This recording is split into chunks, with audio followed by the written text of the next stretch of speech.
Abram did not earn the blessing of Genesis 12. And even if he had, he would have lost it, wouldn't he? He would have forfeited the blessing by the end of the chapter. No, God's blessings are never earned, never merited. They are given by grace. And friends, you and I, how we need this reminder today.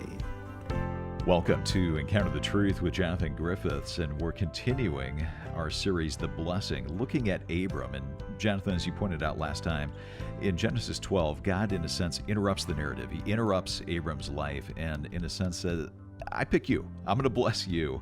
What can we learn from that today? I mean, how does that apply to us some thousands of years later? Well, it's a beautiful thing how God's blessing of Abram really comes out of the blue, obviously planned long before in the heart of God. But in the story, as you point out, it seems to come out of nowhere. It's all God's initiative. And as the story goes on, if we were tempted to think that Abram was some kind of hero that God chose because of his merits, we discover that he is not. He's a flawed and sinful human being who God decides to use in his grace. But the emphasis on divine initiative, on God's outpoured kindness in this man's life, it teaches us something very, very important about the way in which God operates. And it is that God chooses people because he chooses people, and he pours out his kindness because he's kind. And we can never lay claim to the blessing of God on our own merits, but we rejoice in the fact that he delights to pour out his kindness on the undeserving and sometimes on the unsuspecting as well. One of the great comforts I think we can take in the fact that God does choose to pour out his blessing on whomever he chooses, but there can be a tension sometimes in that where it seems, at least to our human perspective, that's unfair. Why Abram? How come God chose to bless him? Why not anybody else? Well, and with those kind of questions, of course, that do occur to us. You know, we look at the story and we do think, well, why Abram? And we honestly don't know. God doesn't disclose to us anything really of his criteria. And there are elements in the workings of God that we won't understand, that are mysterious to us. And that's okay. I mean, one of the things I want to say when we bump up against questions like that, and sometimes folk are a little bit troubled by it, one of the things I want to say is, God being God, we should anticipate that there will be things we don't fully understand, and we should anticipate that there is information we aren't necessarily given, and that's okay. He is God, and we are his creatures, but what a delight to hear from him through his word and to respond to what he's made known of himself through the Bible, and I trust we'll be able to do that today. Well, let's do that. We're in Genesis chapter 12 today, so if you have a Bible handy, grab it and join us there as we continue the message, Blessed to be a Blessing. Here is Jonathan. The salvation blessings of God come by his initiative. Next, they come with a call to respond. It's worth seeing and registering the sheer difficulty of all that God is calling Abram to take on board here. He is calling him to leave everything: family, security, land, and to go to a place that is unknown. He is calling him to believe that he will be a father to a great nation, and it seems all so unlikely. It is all so against the odds. Abram is 75 years old, chapter 12 and verse 4. Rather old for starting a family, but more than that, chapter 11 and verse 30, Sarai, his wife, is barren. That this couple should believe that they will produce offspring, even a whole nation, it is laughable. The land itself, when they get there, it's already occupied. Chapter 12 and verse 6, at that time the Canaanites were in the land. And before too long anyway, verse 10, a famine strikes and they need to look elsewhere for food. It is challenge after challenge after challenge. It is obstacle after obstacle after obstacle. It is impossibility after impossibility after impossibility. But God, without any hesitation, without any irony, without any embarrassment, calls Abram to believe and then go. And here's what we are told happened, verse 4. So Abram went as the Lord had told him. In the gospel of Jesus Christ, God promises to take messy lives. He promises to take broken people like you, people like me, and on the basis of the death and resurrection of his Son, he promises to forgive us, to accept us, to welcome us into his family, to bring us to his heavenly home, to bless us in all eternity. And we look at our own record of sin, and we look at our record of failure. We look at the mess of our lives, and we wonder if that miracle of forgiveness, that promise of forgiveness, can actually be true. We hear the promises of heaven and eternal life, and we wonder, is it just a fairy tale? We hear the promise that God will take us and carry us all the way home, and we look out at the hard road ahead, and we know the obstacles, and we know the challenges, we know the difficulties, we know the griefs on the way, and we wonder, is this journey actually feasible? Can I make it? There's opposition en route. There's a famine, a crisis, an illness, a difficulty, a loss. If we started out believing, we wonder if we can keep on believing. And then, of course, there's the question of our own comfort here in this world. We're not told this at the outset of the chapter when we first meet Abram, but a little later we discover that he actually had done quite well for himself in Haran. Notice verse 5 with me. And Abram took Sarai his wife and Lot his brother's son and all their possessions that they had gathered and the people they had acquired in Haran. And they set out to go to the land of Canaan. When Abram and his household left their home at the Lord's command, it seems like they needed a little fleet of moving trucks to help them. The shipping containers were lined up on the driveway. They weren't in a bachelor apartment with a couple of sticks of IKEA furniture. They weren't impoverished students. No, Abram and Sarai had quite the setup in their homelands, quite the household. And the call here is pack up everything. Leave the support networks, the livelihood, the business that was evidently productive and prosperous, and go to a place that is as yet unknown. When the writer of Hebrews reflects on all this, you may remember the profound comments he made in chapter 11 and verse 8. The writer of Hebrews says this, "By faith Abram obeyed when he was called to go out to a place that he was to receive as an inheritance, and he went out not knowing where he was going. By faith he went to live in the land of promise as in a foreign land, living in tents with Isaac and Jacob, heirs with him of the same promise. For he was looking forward to the city that has foundations, whose designer and builder is God."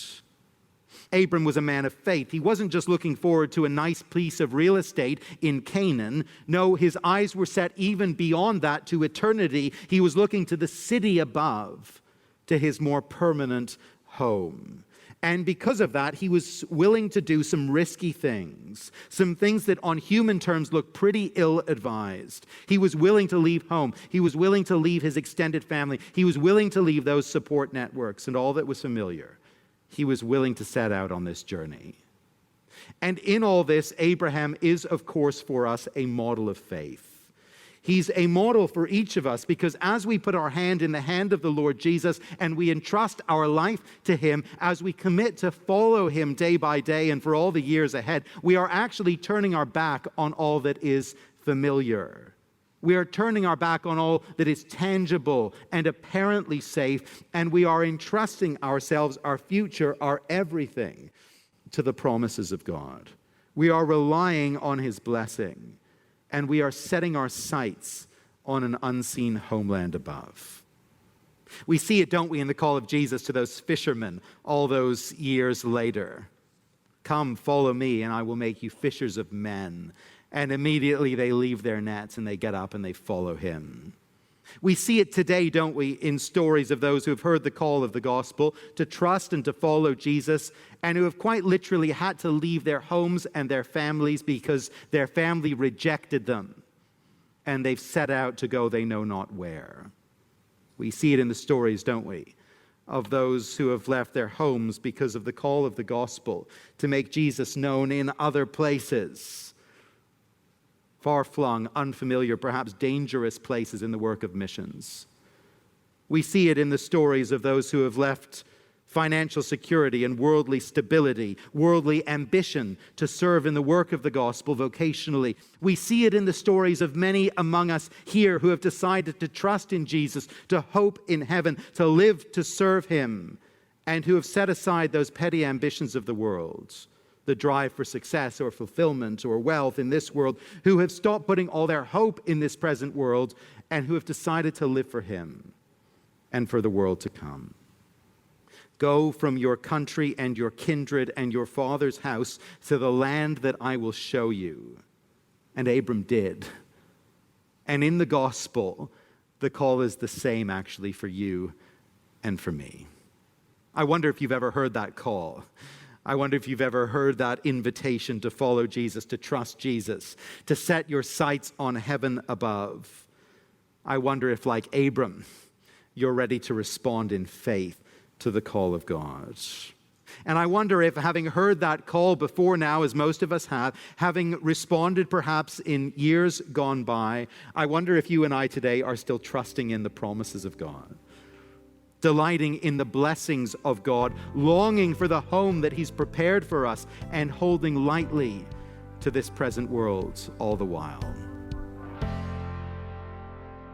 You're listening to Encounter the Truth with Jonathan Griffiths and a message called Blessed to be a Blessing. As we've been taking a look at Genesis 12 today, we're going to pause right here, but we'll get back to the message in just a moment.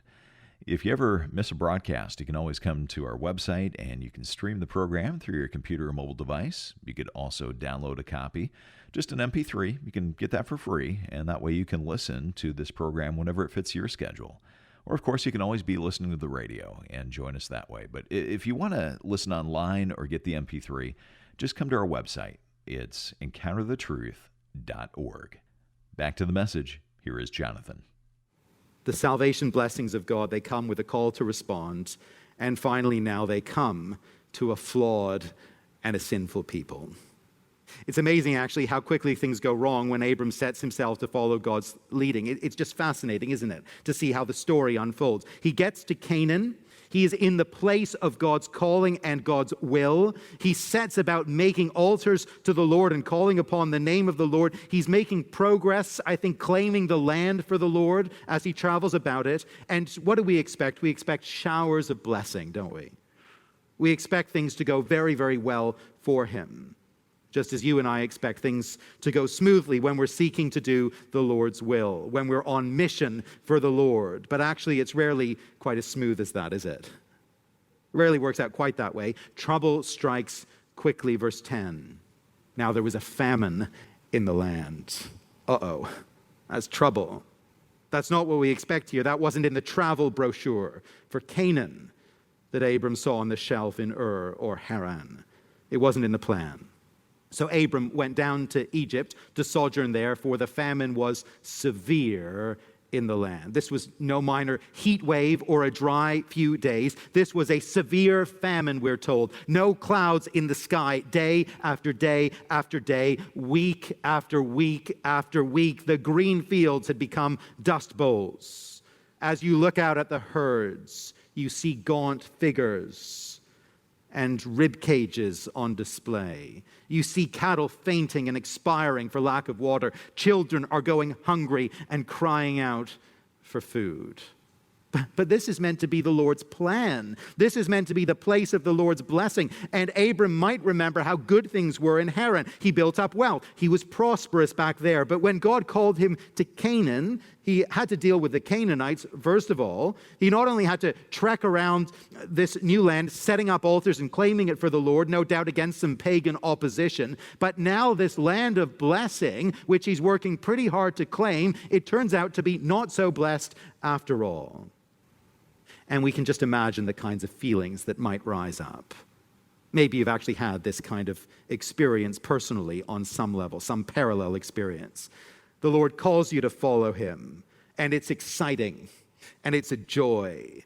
But no sooner do you trust in Jesus and commit your life to him than things start to get a whole lot more complicated, a whole lot harder, a whole lot more difficult. And this life of blessing starts to look a whole lot more like a life of trial and a life of heartache. Or you sense the Lord leading you to a new area of Christian service, a new ministry, a new mission field, and you embrace cost and risk, and you sign on. Maybe you quit your day job. You take a financial hit. You move your family, and you anticipate the blessing of the Lord to be raining down from heaven. And no sooner do you get there than disaster strikes. What's going on, Lord? And the time of pressure becomes a time of testing. It is a time of spiritual vulnerability. And in Abram, actually, we see that it becomes a time of failure, becomes a time of sin. Right away, verse 11. When he was about to enter Egypt, he said to Sarai, his wife, I know that you are a woman beautiful in appearance, and when the Egyptians see you, they will say, this is his wife. Then they will kill me, but let you live. Say you are my sister, that it may go well with me because of you, and that my life will be spared for your sake. Here is the great hero of the faith, the man at the very center of God's plans, not just for the nation Israel, but for the entire world through the gospel. Here is the man at the heart of God's plan to overturn the damage of sin and to make this glorious new start.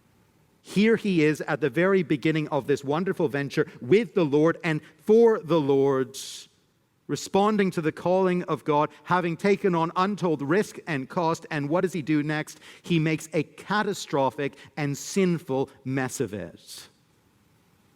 Abram's under pressure. He's got to feed the family. He's got to manage a crisis.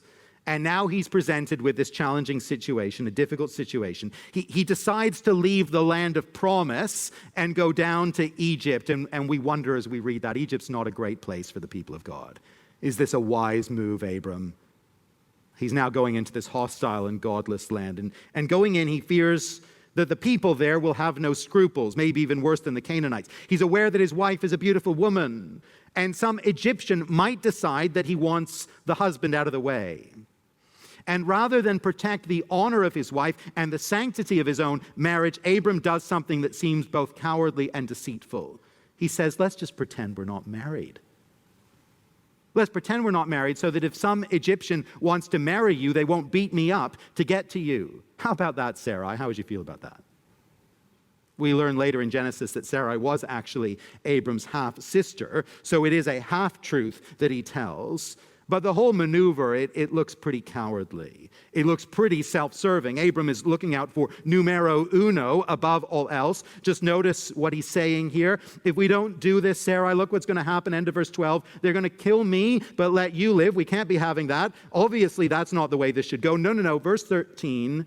Say you are my sister so that it may go well for me because of you. Yes, Sarah, you may end up being forcibly taken by some Egyptian, but I think I'll be okay if we do this. We clear on the plan here? Good, great, let's go. Let's head on in, sis. And the plan, it works out just beautifully, actually, doesn't it? Verse 14. And when Abram entered Egypt, the Egyptians saw that the woman was very beautiful. And when the princes of Pharaoh saw her, they praised her to Pharaoh. And the woman was taken into Pharaoh's house, and for her sake he dealt well with Abram. And he was given a sort of dowry for his sister. He had sheep, oxen, male donkeys, male servants, female donkeys, and camels. Sarai's dignity reduced to nothing, taken into Pharaoh's harem. But Abram, he does really well out of the deal on one level. He's lavished with riches. And whatever shame or pangs of regret he feels, they are soothed by his immensely increased wealth. It seems to be going well in some way, but that's only for the short term. Although Pharaoh doesn't know it, he has become guilty of adultery, and God judges him and his household with plagues. He soon discovers what has really gone on here, and he summons Abram for an explanation. And rather than punish Abram, as he might well have done, he proceeds actually in what seems like a relatively decent way, at least in comparison to Abram. He is rightly outraged, but he sends Sarai back to her husband, and he sends the whole lot of them on their way with all the riches they had gained in the process. Verse 20, and Pharaoh gave men orders concerning him, and they sent him away with his wife and all that he had.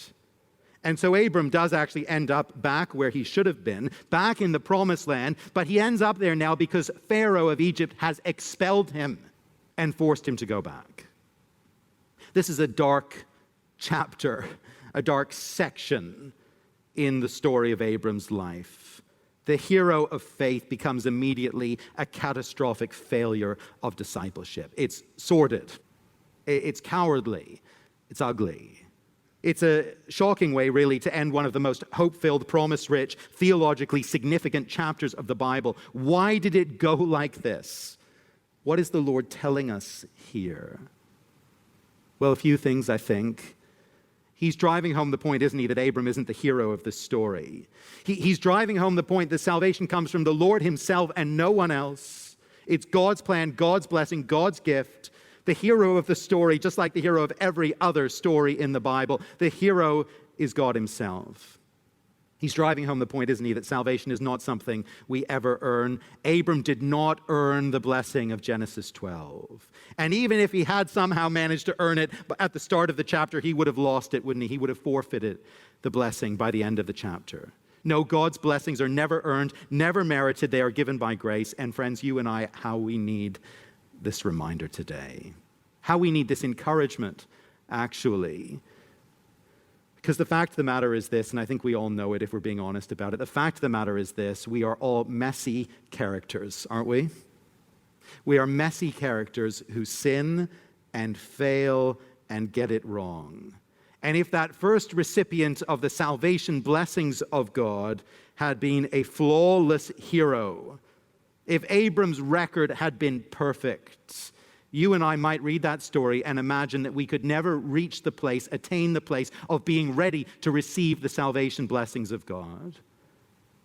But the wonderful gospel reality is that God chooses to save and to bless and to use weak and flawed and sinful people. Amazingly, the failures of God's people don't stop his plan. They don't ruin his salvation purpose. Abram could well have feared that his failure here in Egypt, his compromise, his cowardice, his sin, he could well have feared that this would destroy and derail God's plan to bring blessing to the world through him. But wonderfully, that wasn't the case. That didn't happen.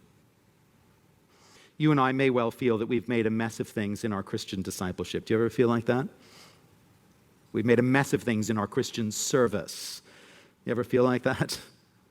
We may well look back on sin and foolishness in our own life and wonder if we have now rendered ourselves useless in the service of God. You ever wondered that?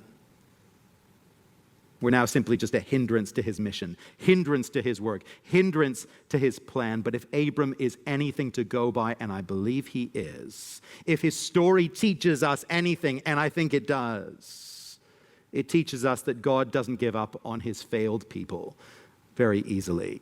He doesn't cast aside his blessed and his saved people. And he still uses such people, failures and all, sin and all, he still uses such people for significant work within his kingdom.